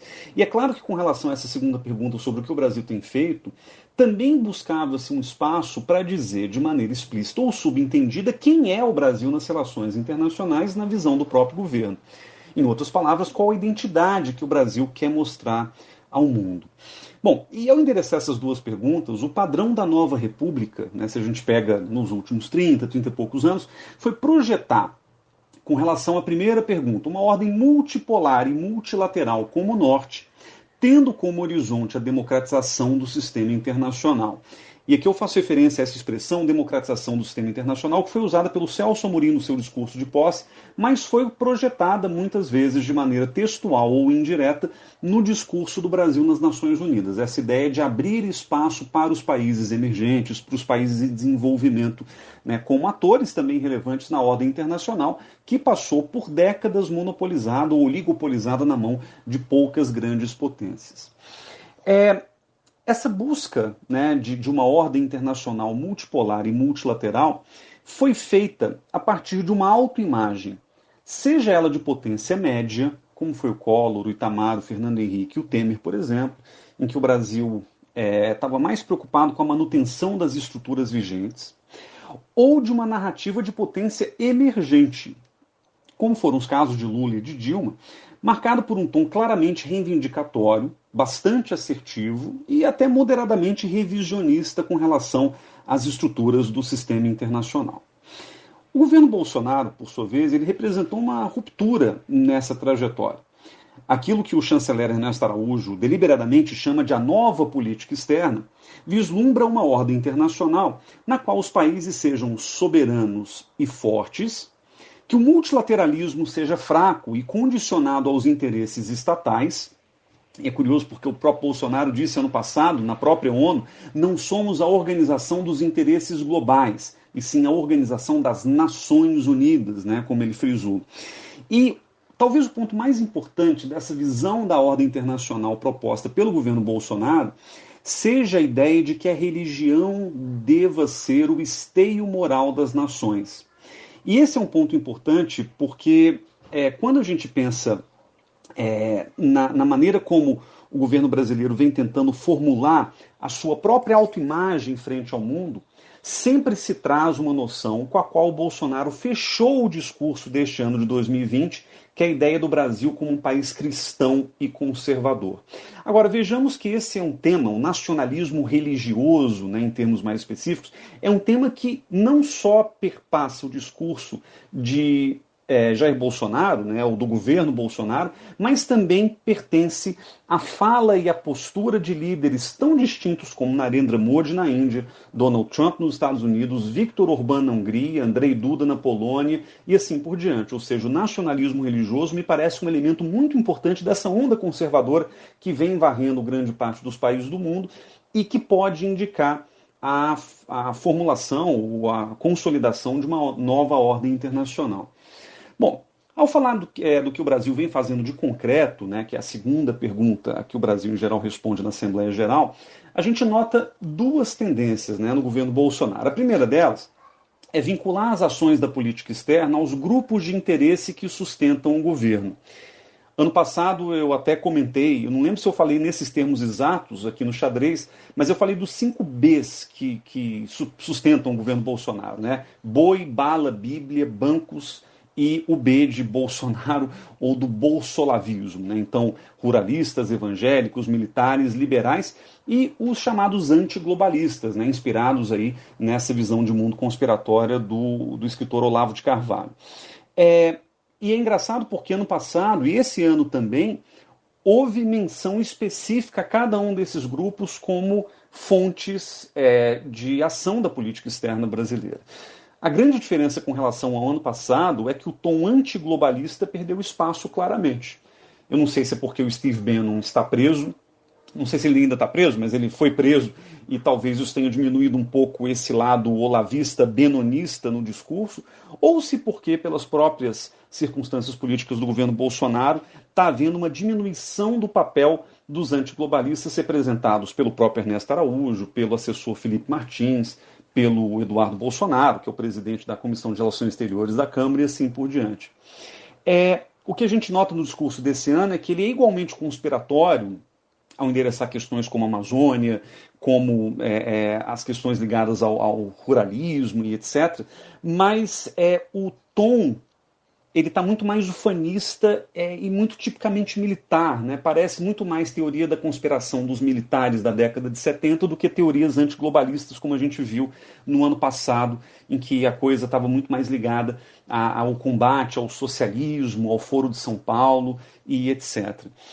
E é interessante notar que nesse discurso de 2020, os evangélicos ganharam, né, a menção ao combate à cristofobia, os militares foram elogiados nas missões de paz, a ideia da segurança como um vetor da paz. Os ruralistas viraram símbolo do respeito ao meio ambiente e paladinos da segurança alimentar. Os liberais se transformaram na chave do ingresso brasileiro na OCDE e na adesão às boas práticas internacionais e assim por diante. Então a estrutura do discurso do Bolsonaro, muito parecida com a do ano passado, vai falando bem de cada um desses grupos que sustenta o governo, os 5 Bs, como a gente falou, com exceção dos antiglobalistas, né? A segunda tendência do discurso do presidente Bolsonaro é falar muito dos feitos domésticos e pouco da estratégia internacional. Então é um discurso muito voltado para dentro, para o próprio eleitorado, para a própria base. Não à toa, né, quando a gente olha para os grupos de WhatsApp que estão bombando já com trechos e menções do presidente Bolsonaro nas Nações Unidas, é sempre com a finalidade política de incitar a militância, né, de dar aí vamos dizer, um elemento a mais para a narrativa de defesa do governo e assim por diante. E com relação a essa tendência de falar muito de dentro e pouco para fora, 2 pontos importantes. Primeiro, existe algo de Dilma, sobretudo Dilma 2014 e 2015 no discurso do Bolsonaro, no sentido de que ele foi muito mais dedicado a exibir ao mundo os feitos governamentais para dentro. E no caso do governo Bolsonaro, até diferente da Dilma, muito no sentido de justificar críticas domésticas ou internacionais a políticas que são feitas pelo governo. Então a questão da Amazônia, a questão ambiental, né, principalmente, ela foi objeto de uma retórica muito defensiva, né, mas uma coisa meio passivo-agressiva, porque se defende, mas também agride aqueles que supostamente estão conspirando contra o Brasil. A Dilma falava muito de questões domésticas porque ela tinha pouco para falar dos seus atos internacionais que eram realmente exíguos, né? Mas no caso do Bolsonaro, isso vem com uma forte conotação de justificativa ou de tentativa de criar uma contranarrativa àquilo que a imprensa nacional e internacional vem divulgando. E um outro ponto importante, talvez tão relevante quanto, é que ao falar da estratégia para fora, a gente percebe que aquilo que o Brasil faz está quase sempre subjugado ao desenho da ordem internacional proposto pelos Estados Unidos de Donald Trump. Então, o pouco que o Brasil falou, que fez de concreto nas relações internacionais, esteve vinculado ao trumpismo de alguma forma. E há 2 propósitos aí. O primeiro é demonstrar o alinhamento incondicional que marcou a política externa brasileira dos últimos 21 meses. E o segundo é deixar claro que a continuidade dessa ordem internacional vislumbrada pelo governo Trump e, consequentemente, o lugar do Brasil nessa mesma ordem depende da reeleição do presidente norte-americano. Não à toa, ele foi nominalmente citado no discurso, o que é incomum, e o foi pela segunda vez, o segundo ano seguido, o que significa muito também da gente pensar que o governo Bolsonaro ele precisa se construir a partir da relação com o governo Trump. Bom, essas são as minhas considerações sobre o discurso do Bolsonaro. Já não vou me exceder muito para a minha fala não ficar tão grande quanto ao próprio discurso, mas espero que tenham aproveitado. Um grande abraço e vejo vocês no ano que vem. E já fazia um tempo, né, que a gente não conseguia fazer perguntas, né, por conta aí da questão do horário, né, a gente estava gravando às vezes até bastante tarde e tudo mais, só que nesse programa a gente conseguiu aí, né, disciplinar um pouco o relógio e estamos então com as perguntas para pentelhar, incomodar, importunar o paladino da quarentena, né? Começando aí por uma já espinhosa, Átila. O nosso ouvinte, tradicional ouvinte, Thiago Pedreiro, ele mandou a notícia, né, para ele perguntou assim, né? Senti falta do Átila mencionar, até mesmo para contestar e discutir a relação de casualidade entre o remédio e o resultado de controle da pandemia, que no Senegal tem o uso, pelo menos na notícia da FP de abril, de bastante uso da hidroxicloroquina, justamente. E até eu depois, conversando com o Thiago e vendo outras notícias, eu imagino, melhor dizendo, que seja por conta da incidência de casos de malária no Senegal, justamente para uma das finalidades da droga, né? Mas tá aí a bola na fogueira sobre a hidroxicloroquina e o coronavírus no Senegal, que foi o mais recente estudo de caso. Não, é bem direto, assim, eles têm esse uso já bastante difundido, sabem muito bem o que fazem com a cloroquina lá por conta da malária, mas os números, se fosse um efeito disso, o que a gente veria, por exemplo, é um número grande de casos e um número baixo de mortes, porque seria o remédio fazendo efeito e impedindo as pessoas de desenvolver uma situação complicada. O que Senegal tem são pouquíssimos casos e poucas mortes. É um controle muito bom da epidemia. Teria que ser uma coisa mais próxima de Israel ou de outros lugares que dá para a gente saber que os casos estão altos porque estão testando bem. E aqui no Brasil, uma das regiões que mais faz uso de cloroquina e hidroxicloroquina desde sempre, por conta da malária, e fez bastante uso durante o começo do surto, é a região norte. É Manaus, é Amazonas, é Amapá, Pará e outros lugares, que são onde a gente tem a maior proporção de óbitos em relação ao tamanho da população e número de curados. Então, legal, dá para eleger alguma coisa e falar, pode ter sido isso, mas né, tem vários outros países que usam bastante cloroquina e a situação não está sob controle, como é o caso da Índia, umas partes aqui de São Paulo, do Brasil, e tem essa diferença entre os índices do que de fato o remédio faria, se funcionasse, que a gente teria que ver lá. É isso, assim, dá para reconstruir das formas que a gente quiser, mas se a premissa é essa, se é ver se isso funciona, teria que eleger todos os países que estão tomando e ver se a situação está controlada ou não. Já tinham colocado 2 ou 3 outros países como situação controlada por causa disso e ela descontrolou, então não sei dizer. Aí o Vinícius Palles, meu caro Átila, ele está um pouco ansioso, eu acho, porque ele perguntou assim: há diversas vacinas sendo desenvolvidas no mundo. E se tivermos histeria com papel higiênico, imagine com as vacinas. Quero perguntar quais são os possíveis reflexos e riscos de se tomar 2, 3 ou 4 vacinas diferentes. Então, assim, ele está querendo que injetem todas nele para ver qual que vai funcionar melhor. Ô Felipe, então, assim, tinha uma tia da minha mãe que ela comprava todos os sabão em pó que tinha no mercado, misturava tudo, né? Porque cada um diz que é bom numa coisa, mais ou menos isso. Tipo, misturar 3 desodorantes e passar uma vez na semana só, porque soma mais de 100 horas de proteção, né? Mas esclarece aí para o Vinícius, Átila, eventuais riscos e problemas. Claro que não vai ter como a gente, como você, né, falar das vacinas do corona especificamente, já que a gente nem sabe direito como é que elas vão ser, mas assim, imaginando, né, uma doença que a gente já tenha vacinas, né, qual o risco aí de uma overdose de vacinação, enfim, alguma coisa assim? Então, o que acontece? Por que pode não ser vantajoso usar mais de uma vacina, mais de uma estratégia vacinal para o mesmo vírus? Porque na imunologia a gente tem um fenômeno que o pessoal chamou de pecado original, que é você, uma vez que teve contato com o vírus e montou uma resposta imune, a tendência das próximas é responder do mesmo jeito que você fez da primeira vez. O que eu quero dizer com isso? Foi isso que descobriram para explicar como que a gente pode pegar a gripe uma vez, se curar, e aí se você tem contato com o vírus de novo, uma segunda, terceira ou quarta vez, você tem anticorpos, produz uma resposta imune robusta, mas mesmo assim tem o vírus no corpo e ele causa doença. Então como é que pode ter bastante resposta imune, mas o vírus ainda está presente no corpo da pessoa? E o que se viu é que é isso, uma vez que o sistema imune aprende a responder contra um vírus, quando ele encontra outro vírus parecido, ele não responde de uma maneira parecida, ele não responde de uma nova maneira, com uma nova estratégia. Ele responde do mesmo jeito que ele respondeu da primeira vez.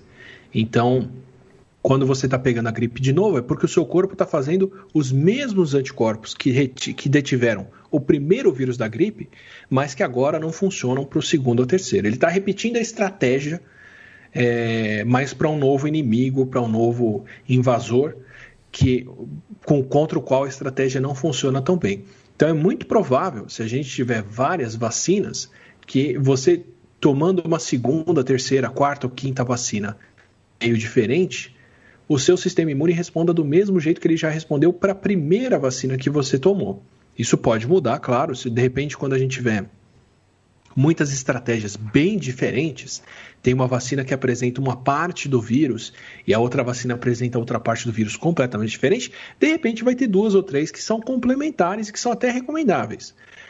Mas o mais provável é que a grande maioria das outras vacinas não desperte uma resposta imune diferente do seu corpo, só aumente as chances de você ter uma resposta autoimune, uma alergia, uma reação adversa, e isso não seja protetor. Então, vamos ver, eu aposto que, se a gente tiver mais de uma vacina, vão testar o efeito de combinação delas. Pode ser que tenhamos uma vacina ou duas que, combinadas, vão fazer uma resposta imune mais protetora, mas o mais provável é que vacinas diferentes despertem a mesma resposta antes e tomar mais de uma só aumente a chance de você ter um efeito adverso indesejável. Aí, meu caro Átila, ainda temos mais uma pergunta para você, que é o seguinte, eu não vou falar o nome do camarada que mandou o e-mail, ele vai saber quem foi, porque ele não disse se pode ou não. Eu não quero expor ninguém, porque ele está fazendo aqui uma pergunta sobre o ambiente de trabalho dele, né? Ele trabalha numa empresa federal que lançou um protocolo para nosso retorno presencial, a qual eu anexo aqui. Ele, inclusive, mandou lá a imagem do protocolo, se você quiser eu te encaminho. Basicamente, a ideia deles é nos recomendar usar máscaras de pano por turnos de, no máximo, 3 horas, ficar sem refeitório e evitar aglomerações. Não se fala nos ar-condicionados centrais, não se fala de higienização, nem teremos protocolos de testagem. Somos de 300 a 1.000 funcionários por prédio, distribuídos em cubículos, sentados lado a lado, sob um ar-condicionado central. As janelas são claraboia, não permitindo a abertura total. Existe alguma possibilidade disso dar certo? Acho que pelo jeito que ele está perguntando, ele já sabe que a chance é muito baixa.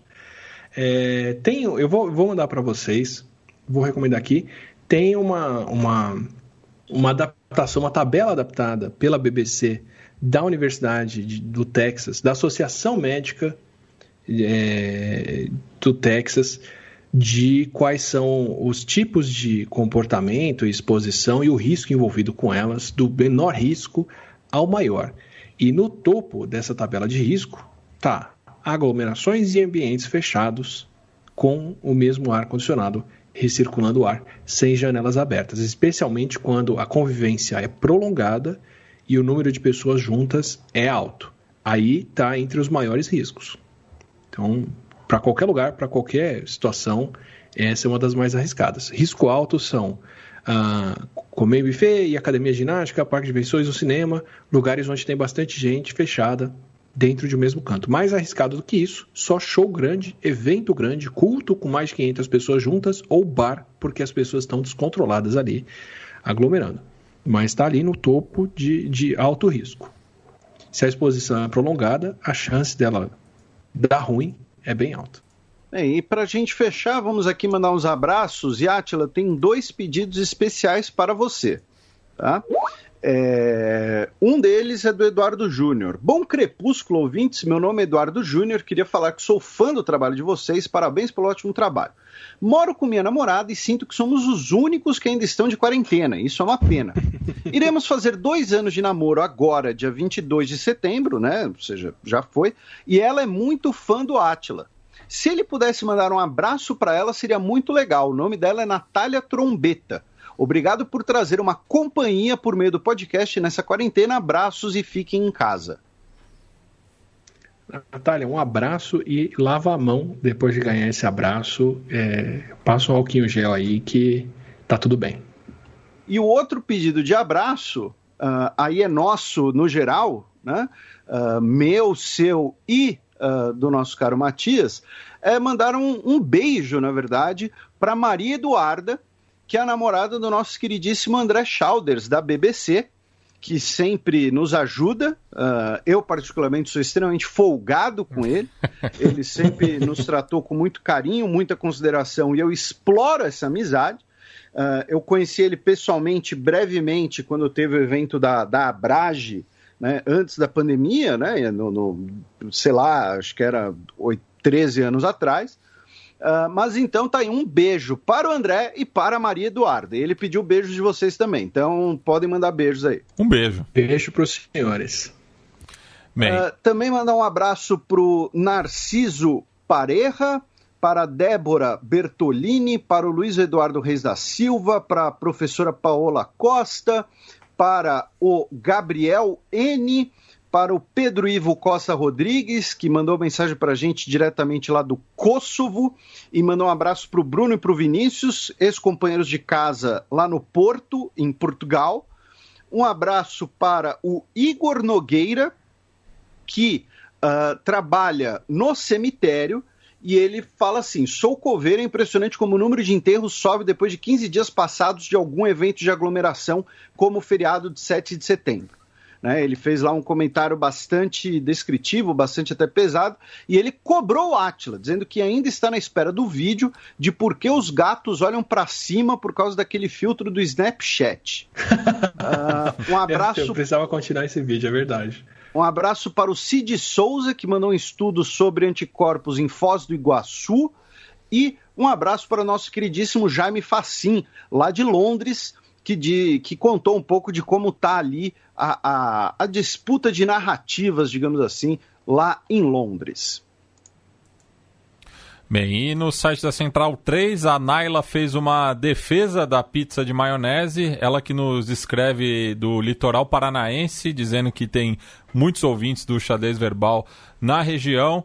E, Felipe, o Renato Rodrigues, comentarista dos canais ESPN, diz que a sua voz é muito parecida com a do colega dele, o Jean Oddi.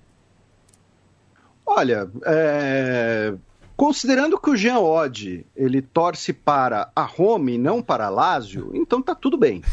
Então não vou me ofender com a comparação. Nem sabia que o Renato Rodrigues era nosso ouvinte, então tá aí um abraço pro Renato Rodrigues. E sobre a pizza de maionese, por favor, bloqueia a ouvinte, tá? Porque isso é inadmissível. Rezem para que o filipismo nunca seja instaurado, porque essas pessoas serão banidas, serão enviadas para a borda da Terra plana. Bem, considerações finais, meus caros. Beijos no pulmão, lavem as mãos. Hoje é um bom dia para recomendar, estou de acordo. Bem, e a gente vai encerrar essa edição homenageando o Gerson Quincombo, o monarca do soul brasileiro, né? Ele que faleceu na última terça-feira, dia 22 de setembro, por uma infecção generalizada por complicações por conta da diabetes. Então a gente vai tocar a música que abre o seu primeiro álbum solo, que leva o seu nome artístico, Mandamentos Black, de 1977.